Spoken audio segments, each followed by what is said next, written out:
የአርቲስት ነጻነት ወርቅነህ እህትና ወንድም በፌደራል ፖሊስ ቁጥጥር ስር ዋሉ። የኢትዮጵያ ሕዝብ አስከፍቻችሁ ከሆነ አስቀየሚያችሁ ከሆነ እናንተ ናችሁ ለዚህ ደረጃ ያበቃችሁ። ከገጠር እስከ ዓለም አቀፍ የሞዴሊንግ መድረክ ስለ ኤልሳቤጥ ደስታ ይፋ የተደረገውን አዲስና ትልቅ የህይወት ምዕራፍ አልሰማችሁም?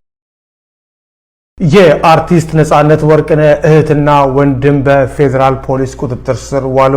የተወዳጁ አርቲስት ነጻነትን ህልፈት ተከትሎ እህቱ መሰረት ወርቅነህና ወንድሙ ወንደሰን ወርቅነህ በተለያዩ ሚዲያዎች ላይ በመውጣት ከወንድማቸው ህልፈት ጋር በተያያዘ የተለያዩ ግለሰቦችን ሲወነጅሉ መቆየቱ ይታወቃል።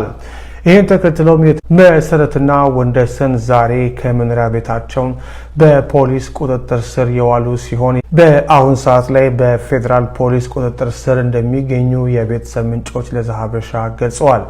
የነጻነት ወርቅነህ ባለቤት እናቷ እንደዚሁም ደግሞ የቅርብ ጓደኛው የሆነው አስናቀ ከነዚህ በነጻነት እህትና ወንድም ከፍተኛ ዘመቻ ከተከፈተባቸው መካከል የሚጠቀሱ ሲሆኑ አሁን የፌደራል ፖሊስ በቁጥጥር ስር ያዋላቸው በማህበራዊ ሚዲያ በሐሰት የሰዎችን ስም አጥፍተዋል፣ የሰው ህይወት እንዲበላሽ አድርጓል በሚል እንደሆነ ሰምተናል። ጉዳዩን እየተከታተለ ወደ እናንተ እናደርሳለን። የአርቲስት ነጻነት ወርቅነህ ወንድምና እህት በቁጥጥር ስር መዋላቸው ተሰማም። የተወዳጁ አርቲስት ነጻነት ወርቅነህ እህት መሰረት ወርቅነህና ወንድሙ ወንደሰን ወርቅነህ በቁጥጥር ስር መዋላቸውን ከ2 ሚሊዮን በላይ ተከታይ ባለው ገጹ ዛሀበሻ ዘግቧል። በተለያዩ ሚዲያዎች በተለያዩ ጊዜያት በመቅረብ ከወንድማቸው ህልፈት ጋር ተያይዞ የተለያዩ ግለሰቦችን ሲወነጅሉ መቆየታቸው ይታወሳል። ተጨማሪ የሚወጡ መረጃዎችን እየተከታተልን የምናደርሳችሁ ፎሎ ያረጋችሁ ይከታተሉም። የኢትዮጵያ ሕዝብ አስከፍቻችሁ ከሆነ አስቀየሚያችሁ ከሆነ እናንተ ናችሁ ለዚህ ደረጃ ያበቃችሁኝ።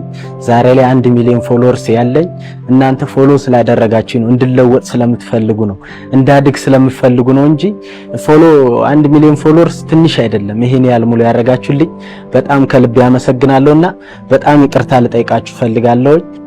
አይዞ በረከትሽ፣ አይዞ ወንድምሽ፣ አይዞ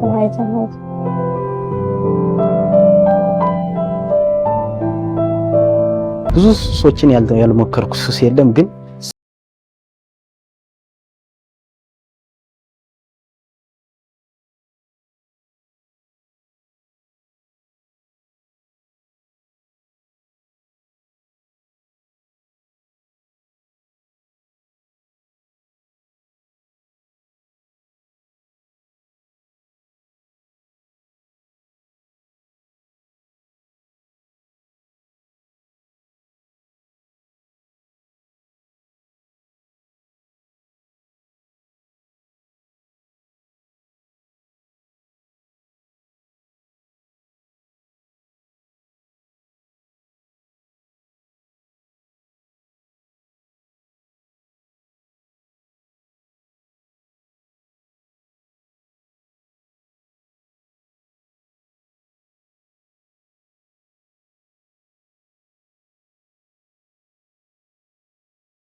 በኋላ ጠፍታ የነበረችው ኤልሳቤጥ ደስታ አዲስ የሞዴሊንግ ስራ መጀመሯ ተነገረ። በተፈጥሮ ውበቷ በሞገሷና በልዩ ድምቀቷ የማህበራዊ ሚዲያ ተጠቃሚዎችን ትኩረት ስባ የነበረችው ኤልሳቤጥ ደስታ አሁን ደግሞ የፕሮፌሽናል ብራንድ ሞዴሊንግ ስራዋን በይፋ መጀመሯ ተነግሯል። ከእርሻ ስራ እስከ ዓለም አቀፍ እውቅና የዘለቀው የእርሷ ጉዞ የኢትዮጵያውያን ተፈጥሮ ውበት ማሳያም ሆናለች። ስለዚህች ልጅ ስታስቡ ምን ይሰማችኋል? ሐሳባችሁን ኮሜንት ላይ ይህችን ልጅ ታቋታላችሁ ብዬ አስባለሁ። የትናንትናዋ ህፃን ኤልሳቤጥ ያሁኗ ደግሞ ሞዴል ኤልሳቤጥ ደስታ በአንድ ደግ ካሜራማን ወንድማችን አማካኝነት ሶሻል ሚዲያ ላይ ወጣ ከዚህ በፊት መነጋገሪያ ሆና መቆየቷ ይታወቃል። በማስተር አብነትና በብሩክ ኒውስ አማካኝነትም አዲስ አበባ መጣ አሁን ላይ የመጀመሪያ ስራዋን አሳይታለች። ይህም በቲክቶክ እና በኢንስታግራም ትልቅ ተቀባይነትን አግኝታለች ማለት ነው። እኛም የበኩላችን ሄደን ፎሎ እንድናረጋትና እንድናበረታታት መልእክቴ ነው። እናንተስ ሐሳብ ምንድነው? በነገራችን ላይ ትንሽ ብቻ ኢንቨስት ቢደረግባቸው በቁንጅና ወደር የማይገኝላቸው ጥቁረታቸው ጥቁር ዳይመንድ የሚያስብላቸው አንገትና ቁመታቸው መለለው ኢትዮጵያዊ መልክ ያላቸው ብዙ እድል ስላላገኙ ብቻ በየቦታው ተደብቆ የሚገኙ ቤት ቁጥራቸው። ለዚህ ደግሞ ኤልሳ ምስክር ነች። ብታምኑም ባታምኑም ይቺ ኢንተርናሽናል ሞዴሎችን የምታስንቅ ቆንጆ ኤልሳ ነች። ትንሽ ብቻ ኢንቨስት ይደረግባት ተመልከቷት። ለነገሩ ባትዋብም እሷ ተፈጥሮ ያደላላት ሆነች። ውበት ሲለካ በኤልሳቤጥ ነው ለካ የተባለላት ውቢቷና አዲሷ ሞዴላችንን እዚህ ደረጃ ላይ እንድደርስ ላደረጋችሁ በሙሉ ታላቅ ክብር ይገባቸዋል። እስኪ ስማቸውን እየጻፋችሁ ምስጋናችሁን አቅርቡላቸው። የኤልሳቤጥ ደስታ ጉዞ የጽናት የክብርና እንዲሁም ደግሞ የማይደበዝዝ የኢትዮጵያ ውበት አስደናቂ ታሪክ ነው። በተፈጥሮ ውብ ቆዳዋ በልዩ ግርማ ሞገሷና እንዲሁም ደግሞ በራስ መተማመኗ ኤልሳቤጥ የአዲሱ ትውልድ የኢትዮጵያ ሞዴሎችን በኩራት ተወከለለች ተብሎ ይጠበቃል። ኤልሳቤጥ አዲስ ነገር ይዛ ብቅ ብላለች። ነገ ከራሷም አልፋ ሀገሯን የምታስጠራበት የስኬት መንገድም ጀምራለች። በስሟ ኢንስታግራም ላይ ሞዴል ኤልሳቤጥ ተብሎ አካውንት ተከፍቶላታል። ፎሎ አድርጓት። አስተራብነት፣ ብሩክ ኒውስ፣ ማርዜል፣ ኤንዜድ ኮሚኒኬሽን፣ ሄመን ከበደ፣ ፈትል ፒክቸር እና ሚኪ ፎቶ የስኬት መንገዷን እያመቻቹላት ይገኛሉ። ከገጠር እስከ ዓለም አቀፍ የሞዴሊንግ መድረክ ስለ ኤልሳቤጥ ደስታ ይፋ የተደረገውን አዲስና ትልቅ የህይወት ምዕራፍ አልሰማችሁም? በተፈጥሮ ውበቷ በማህበራዊ ሚዲያ ተጠቃሚዎች ዘንድ ከፍተኛ ተወዳጅነትን ያተረፈችው ኤልሳቤጥ ደስታ አሁን ደግሞ በይፋ የፕሮፌሽናል ብራንድ ሞዴሊንግ ስራዋን ጀምራለች። የኢትዮጵያውያንን ባህልና እሴት በማንጸባረቅ በቅርቡ የማስታወቂያውና የሞዴሊንግ ዘርፉ አዳዲስ ስራዎችን ልታቀርብ ተዘጋጅታለች። ይህ አዲስ ጉዞዋ በማስተር አብነት ከበደና በቢኤን አድቨርታይዚንግ ታለንት ማኔጅመንት ካምፓኒ ልዩ ክትትልና አስተዳደር ይመራል። የኢትዮጵያውያንን ተፈጥሯዊ ውበት ወደ አዲስ ደረጃ የሚያሸጋግር አዳዲስ ስራዎችን ለማየት ተዘጋጁም ተብሏል። የሰው ደስታና ስኬት የሚያስደስታችሁ ሰዎች ኑ እስኪ ወደዚህ አንድ ጊዜ። ከ2 ወር በፊት ኤልሳቤጥን ከነመፈጠሯ እንኳን የሚያውቃት አንድም ሰው አልነበረም። ነገር ግን በዛች በተባረከች ቀን በወጣችሁ በዚችኛዋ ቪዲዮ ምክንያት ማለት ነው ኤልሳቤጥ በአሁን ሰዓት ወደ አዲስ አበባ መጣ ሙሉ ለሙሉ ህይወቷን የሚቀይር አንድ ተአምር እንደተፈጠረ ነው እየተመለከትን የምንገኘው። ይህን ነገር እንዲሳካም እንግዲህ በርካታ ኢትዮጵያውያን በተለይም ደግሞ ደጋግ ልቦች ያላቸው ኢትዮጵያውያንና ቲክቶከሮች ወደ አዲስ አበባ አምጥተዋት እንግዲህ በምትመለከቱት መልኩ ቲክቶኩን እንዲሁም ደግሞ ኢንስታግራሙን እያስገረመችው ትገኛለች። በርካታ ሰዎችንም እያነጋገረ ይገኛል። ፕሮፌሽናል ከሆኑ ሞዴሎች የምናያቸውን ሉኮች ነው እየተመለከትን የምንገኘው። በምትመለከቱት መልኩ እንግዲህ ፎቶዎች ተነስታ ሜካፕ ተሰርታ እንግዲህ ውበቷ እያንጸባረቀ ኢንስታግራም ላይ እየተመለከትናት እንገኛለን። ምን ተሰማችሁ? እስኪ ደስታችሁ እንዲሁም ደግሞ ፍቅራችሁን ግለጹላት። ኢንስታግራም ላይም እየሄዳችሁ ፔጇን ፎሎ አድርጉላት፣ እንዲሁም ደግሞ ሰፖርት አድርጓት። ጥሩ ጥሩ ኮሜንቶችን ጻፉላት። የትኛው ፎቶ ይበልጥ ያምራል? 1 ቁጥር ወይንስ 2 ቁጥር? ታዲያ እንግዲህ በውበቷ በርካቶችን አስደንቃ የነበረችው ሞዴል ኤልሳቤጥ እንግዲህ አሁን ላይ በማስተር አብነትና በብሩክ ኒውስ አማካኝነት ወደ አዲስ አበባ መጥታ የመጀመሪያ ስራዋን አንድ ብላ ጀምራለች። ታዲያ በአንድ አጋጣሚ በተነሳችው አንድ ፎቶ እንግዲህ በሶሻል ሚዲያ ላይ በከፍተኛ ሁኔታ መነጋገሪያ ሆና የነበረችው ሞዴል ኤልሳቤጥ በአሁኑ ሰዓት እንግዲህ ያላት ገጽታ ይህንን ይመስላል።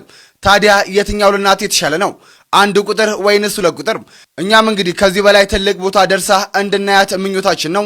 መልካም የስኬት ዘመን እንዲሆንላት እንመኛለን።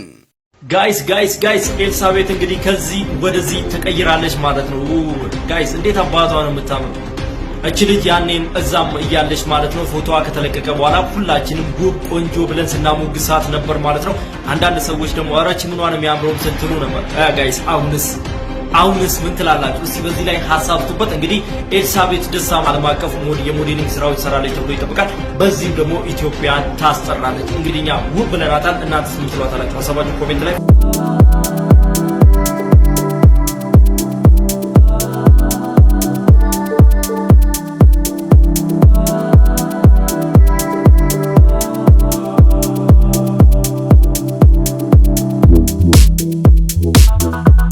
Thank you.